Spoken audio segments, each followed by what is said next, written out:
Great company to be in, isn't it? Decent start there for Elliott. Good break, made a ball. Say that because last year, when they lost the opening match 7-0, he didn't really have many shots, did Elliott, so he'll just be desperate to get some table time here, of course.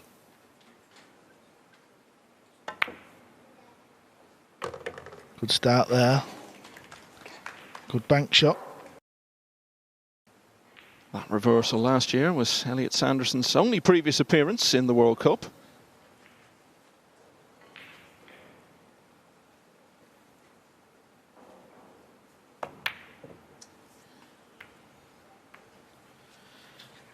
That's not going to help Elliott at all.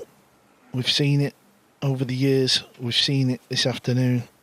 Once you start missing balls, it gets real tough out there. And that was such an easy shot as well. He'd be disappointed. Usually a very good potter of the ball.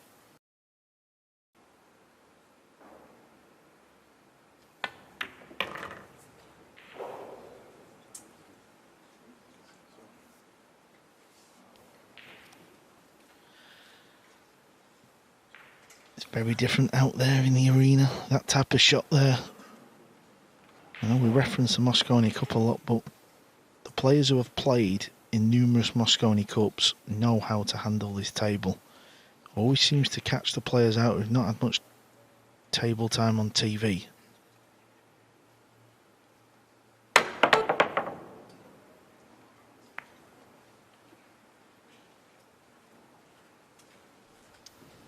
Such a big opportunity for Qatar after the miss from Sanderson. They go into this match as the big outsiders, and they'd put that bit of doubt in the minds of the British pair straight away, making them pay for a mistake. Might have given themselves a platform to make a real go of this match.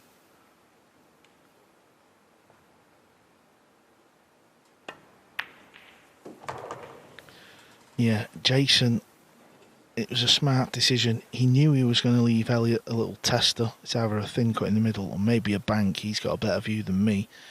But Jason, ideally, after seeing Elliott miss the first ball, he would have loved to have got Elliott plumb on the 9, but he just couldn't. So it's time for Sanderson to step up. A lot of pressure on this shot for him. And this time, as he looks anxiously at the cue ball, he's delivered. So, Britain leads by 1-0. If Jason can see a piece of this ball, he's going to try and get the cue ball in behind the pink 4. Oh, it's nice, very nice. Now Jason has this very table at home, so he plays a lot on the Rasson table.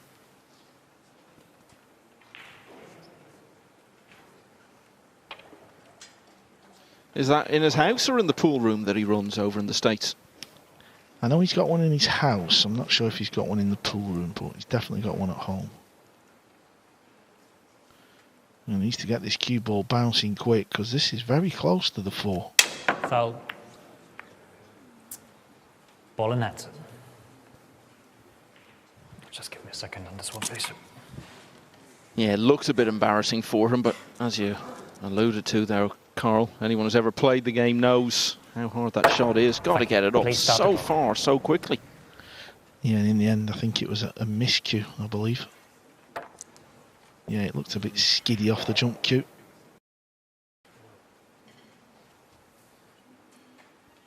He's had a couple of good runs recently, got to the last 32 of a ranking tournament, here in Spain actually, in Zaragoza in April.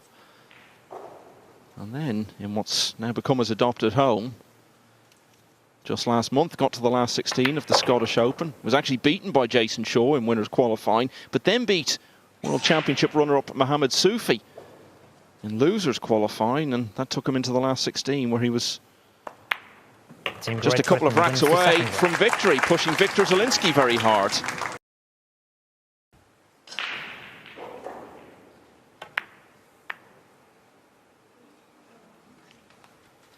Could see the idea. It's not felt. Yeah, overall, it's about as bad an outcome as that shot could have had. And now a very clear chance for a 3-0 lead.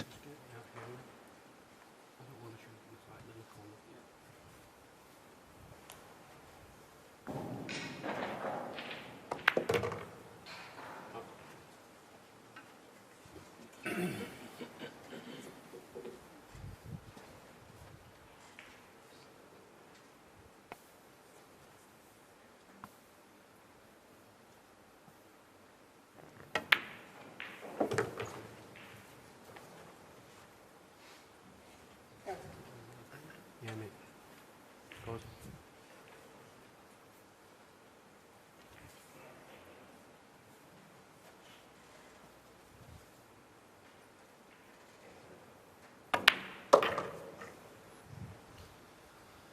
Shaw coming to the table, by far the highest placed player of this quartet in the world rankings at number 5.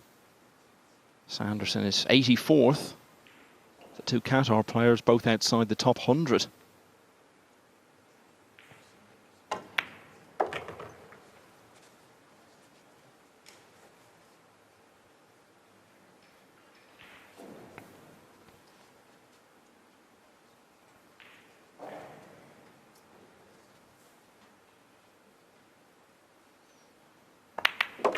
Nine was over the pocket. A little bit of distance between 8 and 9.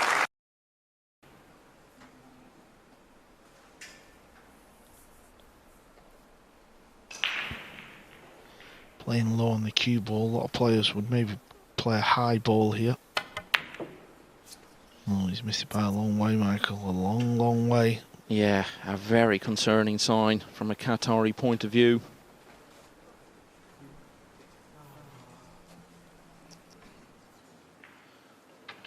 Well, it was a tester, but Extension when you're 3-0 down and you're big outsiders in a match, these are the sort of tests you need to pass if you're to have any hope. As we've said, Qatar have a big history of pulling off upsets in this tournament. Those wins against USA and Chinese Taipei some years back.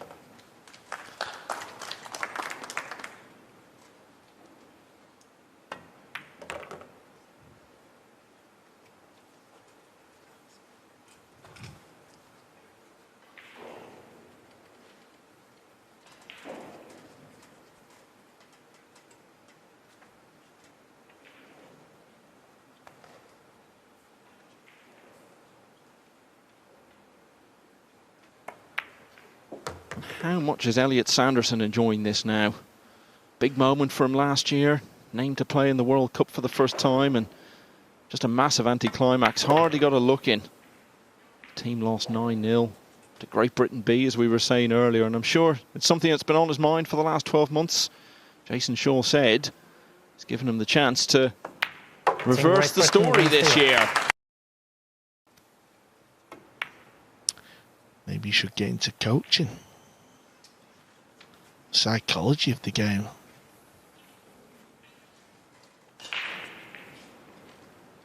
Yep, it was always wide, that one. Should be playing it into the rail anyway.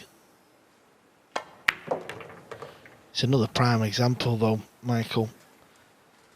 You're playing one of the top teams. They don't miss that 6 ball. So even though Great Britain may end up getting the win, it's not been flawless. No, far from it. Well, the only true must-win rack is the one when your opponent is on the hill. But really coming into this, Qatar will have known. If they fall any further behind, they're starting to enter the realms of looking for a miracle. Again, there Shaw would have wanted to give his less experienced partner the easiest possible 9, and I think it's probably come far enough from the rail that there's no issue here. What do you reckon? I think you're right. It's not exactly what you want to leave your partner. Queuing off the rail. I like that though. If you're not comfortable, just get back up. Yeah, he was just far enough off the rail that it didn't turn out to be a problem for him.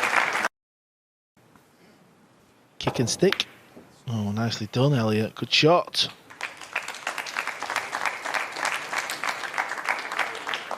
That's a term that you and Jeremy both use a lot, Carl, and I think anyone who's watched a lot knows what the term kick and stick actually means. But for maybe the more uninitiated, just explain to us what it is.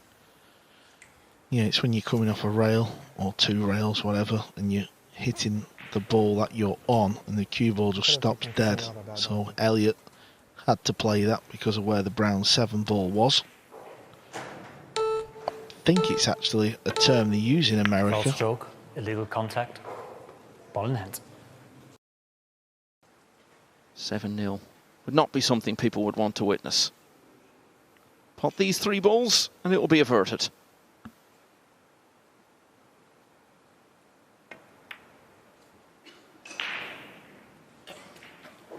Oh, and if that is to be the end, it's a horrible way for it to finish. Yeah, cast your mind back to the opening rack. Elliott Sanderson missed an easy 5 ball. All the balls were pretty much over the pocket. They didn't run out, and it's just turned into an absolute disaster since then.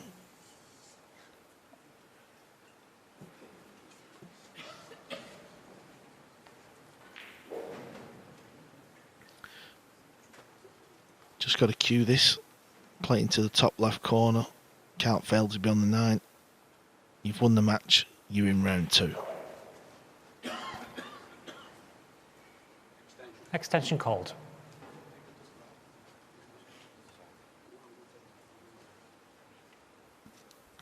If he plays it in the left middle and the cue ball doesn't cannon the 9, it's also an option. Top pocket it is.